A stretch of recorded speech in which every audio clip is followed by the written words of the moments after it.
Guys, അപ്പോൾ നമ്മൾ ബാംഗ്ലൂർ വരെ പോകണം. അവിടെ ഒരു റിപ്പോർട്ടിംഗ് ഇൻ്റർവ്യൂവിന് കോളേജുകാരെ വിളിച്ചിട്ടുണ്ട്.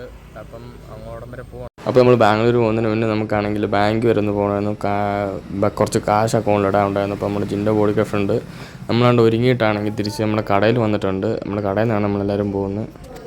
സേറാമോൾ ഉണ്ടായിരുന്നു കൂടെ. നമ്മളപ്പം തിരുവല്ല എത്തിയിട്ടുണ്ട്. തിരുവല്ല എന്നാണ് ബസ്, തിരുവല്ല പ്രൈവറ്റ് ബസ് സ്റ്റാൻഡിൽ നിന്ന്. അപ്പോൾ നമ്മൾ തിരുവല്ല നോക്കിയിരിക്കുവാണ്. 5 മണിക്കാണ് ബസ്. നമ്മൾ 4:30 ആയപ്പോൾ അവിടെ എത്തി ചുമ്മാ നിൽക്കുവാണ്. അങ്ങനെ ഇരുന്നിരുന്ന് നമ്മൾ 5 മണിയാക്കി. 5 മണിയായിട്ട് നാണ്ട് ബസ് ഇതുവരെ വന്നിട്ടില്ല. നമ്മൾ ബസ് നോക്കി വീണ്ടും ഇരുന്നുകൊണ്ടിരിക്കുകയാണ്. അങ്ങനെ കുറേ സമയത്തിന് ശേഷം നമ്മുടെ ബസ് വന്നിട്ടുണ്ട്. അവിടെ നമ്മൾ വരുന്ന ബസ്സാണ് അവിടെ വരുന്നത്, രുക്മ. നമ്മൾ ഈ ബസ്സിലാണ് നമ്മളങ്ങ് ബാംഗ്ലൂർ വരെ പോകുന്നത്.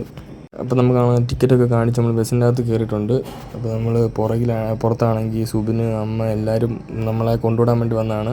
അങ്ങനെ നമ്മൾ ബസ്സിനകത്ത് കയറി, ബസ്സിനകത്ത് ഇരുന്നിട്ടുണ്ട്. നമ്മൾ തിരുവല്ലയിൽ നിന്ന് ബസ് വിട്ട് നേരെ ബാംഗ്ലൂരിലോട്ടാണ് പോകുന്നത്. നമ്മൾ തിരുവല്ല. അപ്പോൾ നമ്മൾ രാവിലെ തന്നെ ബാംഗ്ലൂർ മജസ്റ്റിക്കിലെത്തിയിട്ടുണ്ട്. അവിടുന്ന് ഊബർ വിളിച്ച് നേരെ താമസിക്കുന്നിടത്തോട്ട് പോവുകയാണ്.